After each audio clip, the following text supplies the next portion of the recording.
It is 11 at night in Oakland, California, and the temperature under the Interstate 880 overpass has dropped into the low 40s. At the end of a row of collapsing tents sits a rusted steel dumpster with a cutout window, real glass, a solar panel bolted to the roof, and a padlock hanging from a wooden door. Inside, a woman is asleep on a mattress, warm and dry, behind a door only she can open. Total cost of that dumpster, start to finish, was around $500 and one weekend with an angle grinder. But what nobody films is what it is actually like to live inside a metal box under a freeway. The parts that work and the parts residents only tell you about once the camera crew has packed up. Oakland, California, 2015. An artist named Gregory Clone was doing what he always did, taking apart things other people had thrown away. He had spent years building sculptures out of scrap wood and salvaged material, the kind of found object work that gets written up in design blogs and mostly stays in galleries. But every day, on the drive to his studio, he passed the same underpass, the same tents collapsing in on themselves after a rainstorm, the same people with nowhere dry to put their belongings. So he asked a question most people driving past homelessness never actually stop to ask. What if the junk already sitting in his own yard could become somebody's front door? The dumpster was not a metaphor he picked for effect, it was simply what he could get. Commercial steel dumpsters, the kind hauled off to scrap yards once they are too dented for a construction site, are structurally sound, weatherproof, and free if you know who to call. He dragged them into his driveway and went to work. An angle grinder to cut a window into the side, 2x4s to frame the interior, foam insulation packed into the walls, plywood laid over the original steel bottom, a peaked roof so rain would run off instead of pooling, a small solar panel to power a string of LED lights and charge a phone, and on the front, a real door with a real lock. $500 in material. One weekend. He gave the first one to a man sleeping near his studio. Then he built another. A photographer posted pictures online, and within months there was a waiting list and a crowd of volunteers who wanted in. He called it Homeless Homes, and unlike a lot of charity efforts that stall out at a press conference, this one kept moving because the barrier to entry was almost nothing. No permit to accept scrap steel, no construction crew, an angle grinder, some plywood, a free Saturday, and a willingness to get filthy. Watching one of these builds happen is its own kind of spectacle. A typical Saturday starts around 8 in the morning in a driveway or a church parking lot, with a flatbed trailer, a dented steel dumpster still smelling faintly of whatever the last construction crew threw in it, and a handful of volunteers in work gloves and safety glasses. There is no concrete pour. There is no permit taped to a post. Somebody runs an angle grinder along a chalk line on the side wall while sparks pour onto the asphalt, and 40 minutes later, there is a rectangle of daylight where there used to be steel. By late morning, the 2x4 framing is in, and the foam panels are going into the cavities.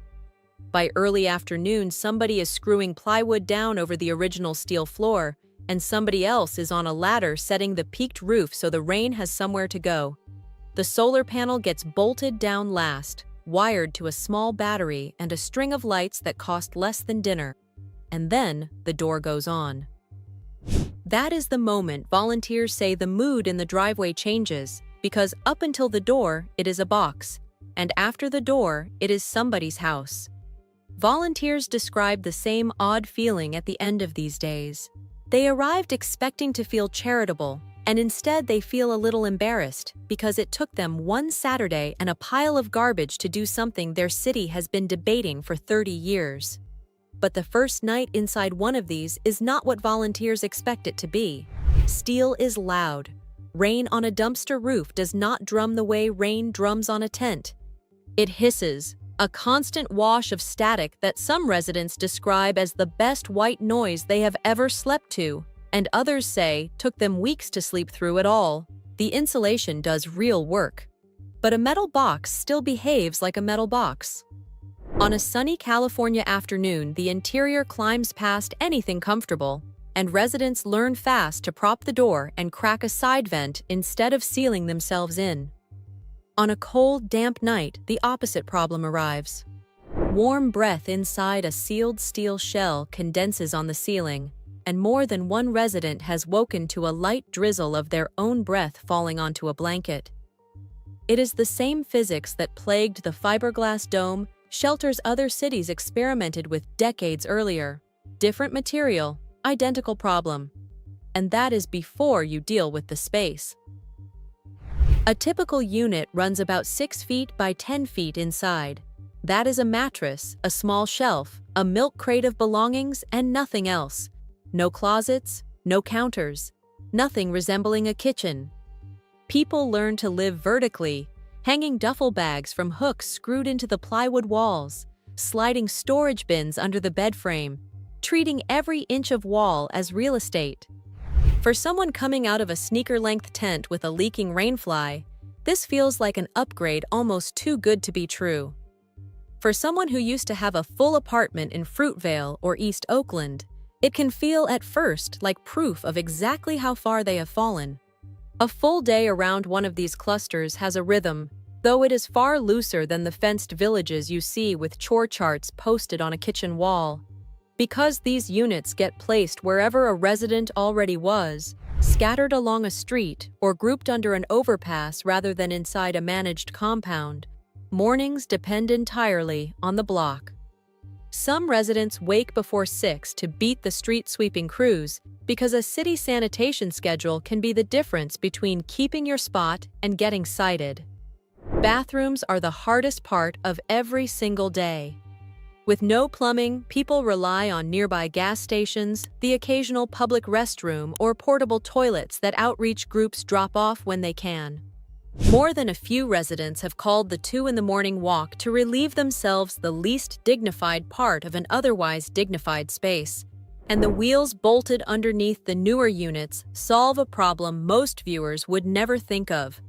A dumpster home that can be dragged 10 feet is a dumpster home that can dodge a parking enforcement sweep. Immovable units get tagged. Immovable units get towed. Afternoons go quiet. Rest, chores, or for residents with work, a bus from the corner stop.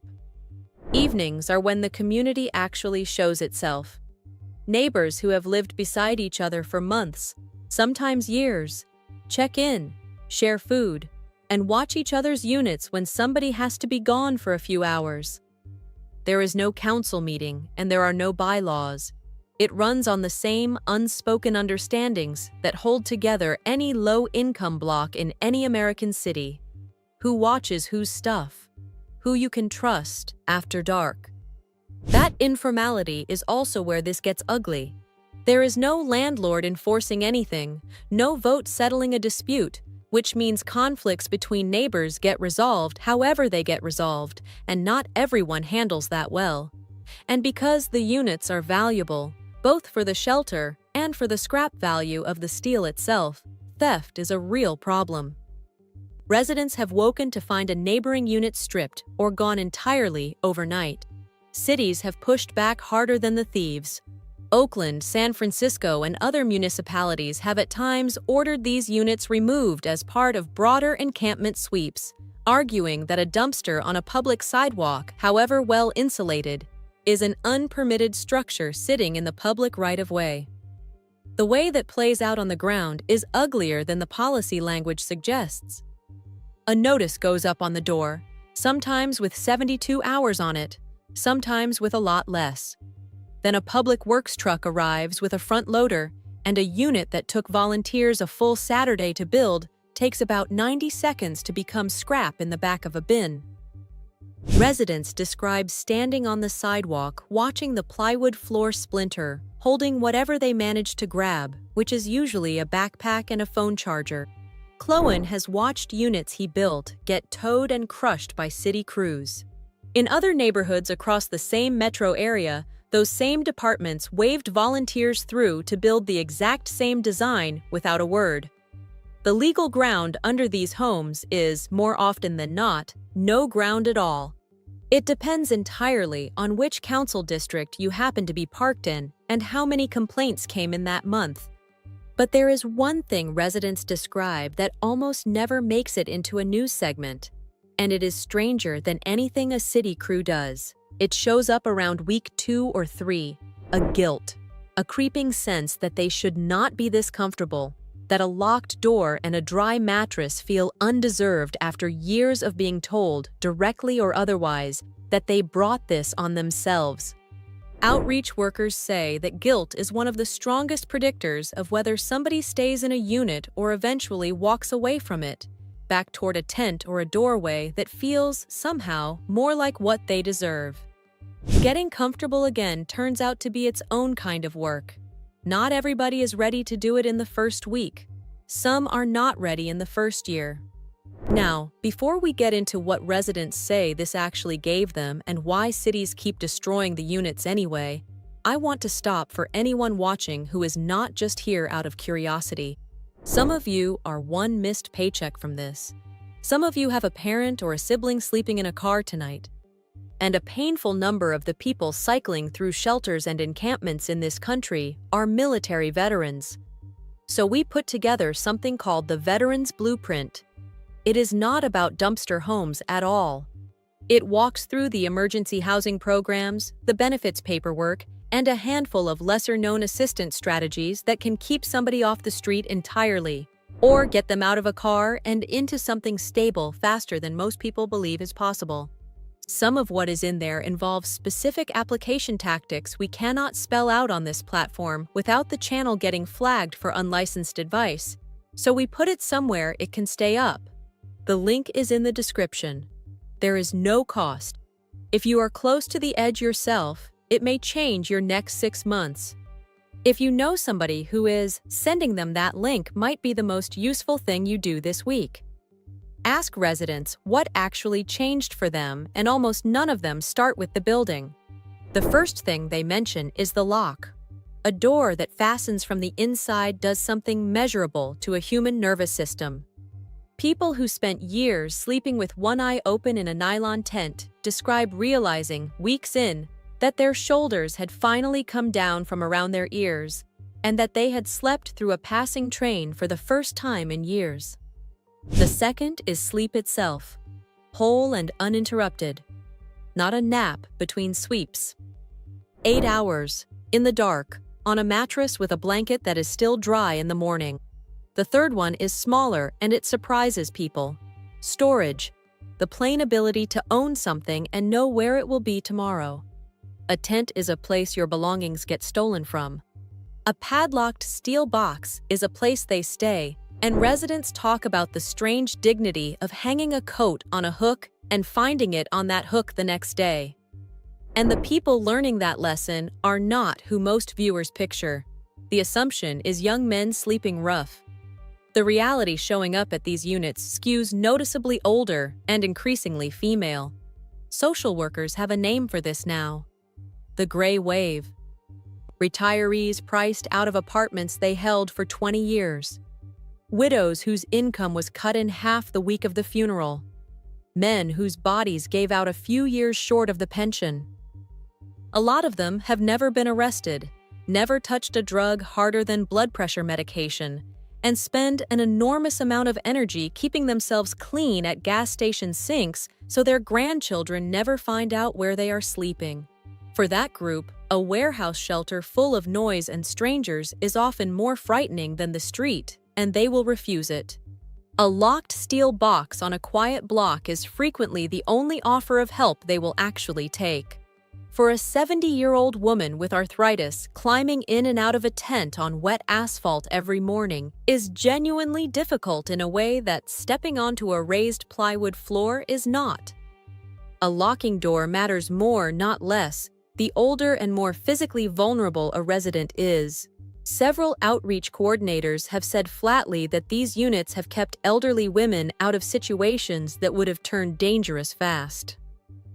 By 2019, the idea had already left Oakland. Welding programs at community colleges in Los Angeles started running weekend workshops built specifically around converting scrap steel into shelter units. In Detroit, where abandoned containers are easier to come by than in California, church groups near the riverfront adopted the same rough blueprint, Insulate, frame, cut a window, hang a door. None of it required the institutional backing a traditional shelter needs. No zoning approval, no multi-year capital campaign, no groundbreaking ceremony with a mayor and a shovel. Just people with basic tools deciding the problem in front of them did not require permission to start solving, which is exactly what the critics cannot stand about it. Housing advocates argue that no matter how clever the design, a converted dumpster is not housing in any legal or long-term sense.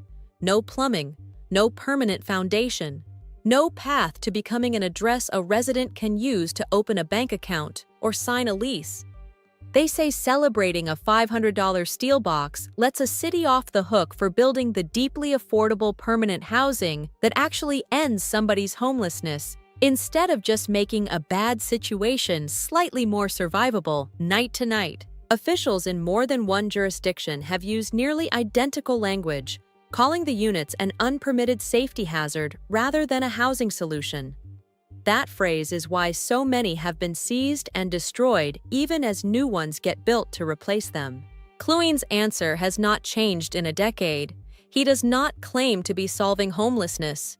He says he is solving one specific, brutal problem, which is that a human being is going to spend tonight outside in the cold, and a supportive housing unit that might get built in 3 years does nothing for that person tonight.